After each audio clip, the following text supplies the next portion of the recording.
जी बिस्मिल्लाहिर्रहमानिर्रहीम। जिस तरह आपने देखा है पिछले 2-3 दिन में बहुत सारी डेवलपमेंट्स हुई। अतर मिनल्ला साहब का इजाफी नोट आया है।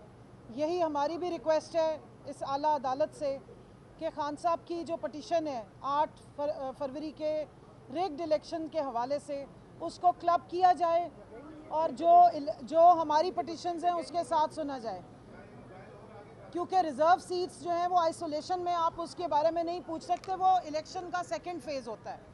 इलेक्शन का फर्स्ट फेज़ जो था वो जनरल सीट्स कंटेस्ट होती हैं, उसी की परसेंटेज पे आपको रिज़र्व सीट्स एलोकेट होती हैं। इसलिए आप ये नहीं कर सकते कि 8 फरवरी को भी भूल जाएं, उसके बाद 16, 17 और 18 को जो नोटिफिकेशंस इशू हुए थे उनको भी भूल जाएं और अचानक से जो है वो मई के महीने से रिज़र्व सीटों पे बात शुरू कर दें। और ये भी भूल जाएं कि इलेक्शन कमीशन ऑफ पाकिस्तान ने ना कोई सॉलिड फार्मूला बताया है, ना कोई आइन की शिक का हवाला दिया है और ना अपनी वो खुशी बताई है जिसके तहत उन्होंने मिठाई के डब्बों में रख के अपनी मर्ज़ी की वोट को इज़्ज़त दो की बुनियाद पर ये हमारी जो सीटें थी ये अपनी जो फेवरेट किस्म की जमातें हैं उनको बांटी हैं।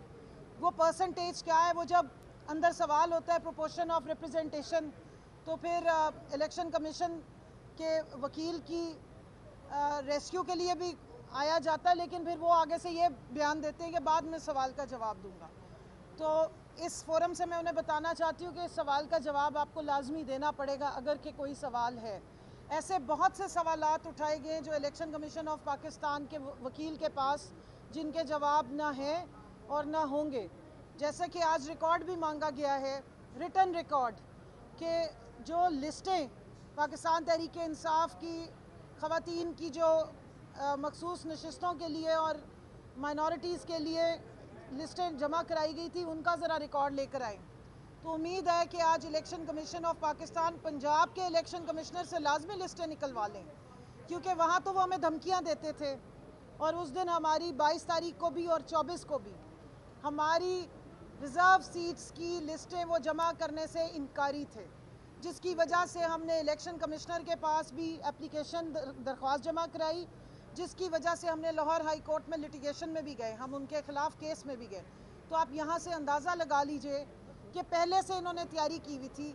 इलेक्शन कमीशन ऑफ पाकिस्तान जो पाकिस्तान का एक कॉन्स्टिट्यूशनल इदारा है जिसको एक न्यूट्रल तरीके से काम करना होता है, उसकी बजाय election commission of Pakistan party बन गया चंद जमातों की।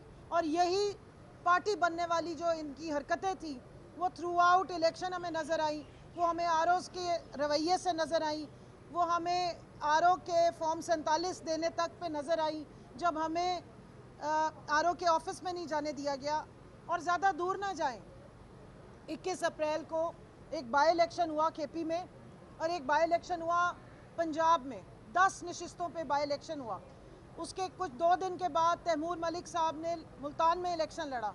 आपने सब ने वो जो मनाजिर थे वो देखे, ऐसे लग रहा था कि आम आवाम की जगह पुलिस इलेक्शन लड़ रही है या उम्मीदवार भी पुलिस ही है, क्योंकि आरओ ऑफिस के बाहर से लेकर और बाकी हर जगह पे हमें पुलिस ही नज़र आ रही थी।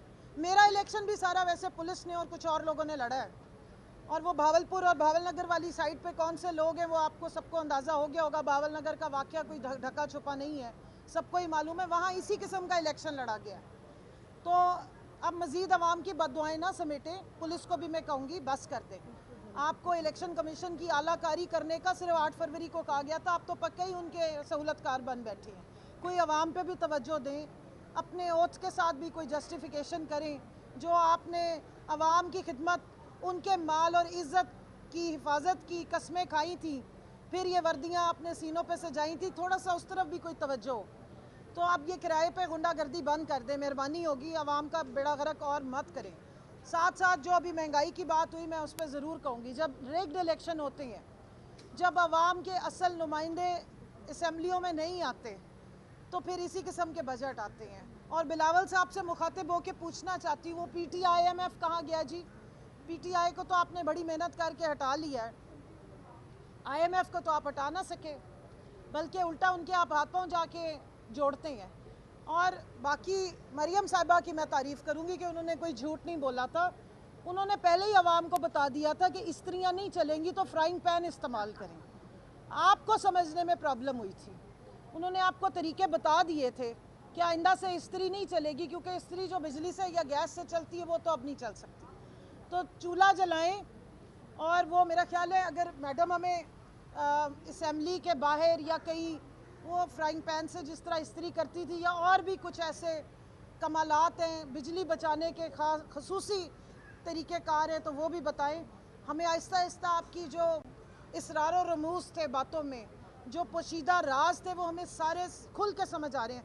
पहला बिजली का बिल आया तो 14 तबक रोशन हो गए, सब बातें समझ आनी शुरू हो गई हैं।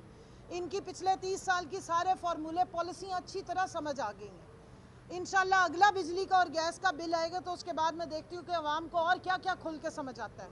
हमें कायदे आज़म के 14 निकात इतने आसानी से समझ नहीं आए जितने इनके बिजली के बिल भेजने के बाद वो फ्राइंग पैन से कपड़े इस्त्री करने की समझ आ गई है। क्योंकि देखिए ये प्रैक्टिकल है। अब 16 रुपए वाली रोटी जो है वो भी अच्छी तरह समझ आनी शुरू हो गई है। मुझे तो लगता है कि अब वो जो इन्होंने सारे बंद कराए थे, कोई भूखा ना सोए की स्कीम बंद कराई थी, वो मैडम ने क्योंकि बाकी सारी चीज़ें जो हैं वो रीवैम्प करके नई पैकेजिंग के साथ अपने पोस्टर्स बैनर्स के साथ शुरू कर दी। जैसे वो अभी सेहत का एक वो कारवाने सेहत हुआ करता था जो पिछली हुकूमत में उस्मान बुज़दार ने शुरू करवाया था, उसको अब इन्होंने मोबाइल जो मेडिसिन के नाम से या मेडिकल कैंप्स के नाम से शुरू किया है। तो बीबी की तस्वीरें बड़ी बड़ी बनती हैं, बड़े बड़े कैंप्स, बड़े बड़े बैनर्स लगते हैं और रीपैकेजिंग हो जाती है। तो कोई भूखा ना सोए पे भी मेहरबानी करें, क्योंकि ना बिजली का बिल दे सकती है आवाम, ना गैस का बिल दे सकती है, ना बच्चों को आप पढ़ा सकती है, ना सुबह बच्चे स्कूल जा सकते हैं क्योंकि किताबें नहीं, जो जा सकते हैं वो भूखे जाते हैं क्योंकि गैस नहीं। तो फिर कुछ और ही कर दें। फिर सारी आवाम को अगर खैराती बनाना है, जो एक एक रोटी के लिए तरस रही है, उसके लिए फिर कम से कम कोई 16 रुपए वाली स्कीम ही शुरू कर दें।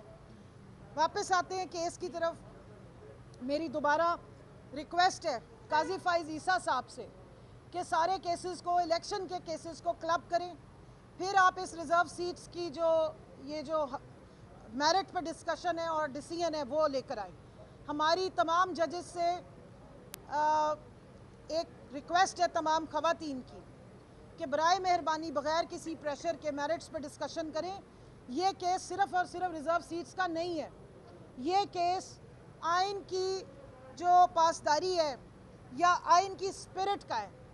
उसके बाद ये केस जमहूरियत को बचाने का केस है।